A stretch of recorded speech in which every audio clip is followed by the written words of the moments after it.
আসসালামু আলাইকুম প্রিয় এলাকার ভাই ও বোনেরা, যে যেখান থেকে আমাদের ভিডিওটা দেখবেন লাইক কমেন্ট শেয়ার করবেন। তো আমি এখন একটা বট গাছ দেখো, বিশাল বড়, যা দেখার জন্য দূর দূরান্ত থেকে মানুষ আসে।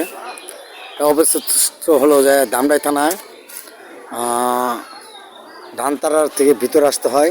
তো আপনারা আসবেন, বট গাছটা দেখবেন, বিশাল মানুষ হয়। তো আশা করি যে বট গাছটা প্রায় 3-4 বিঘা সম্পত্তি নিয়ে।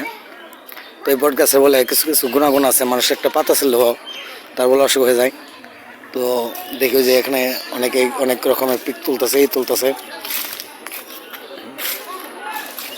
তো কোনো এই ভাইয়ের, আমার স্থানীয় ভাইদের কাছ থেকে আমরা কিছু তথ্য নেব এটার জন্য, যে দুই ভাই পিক নিতেছে।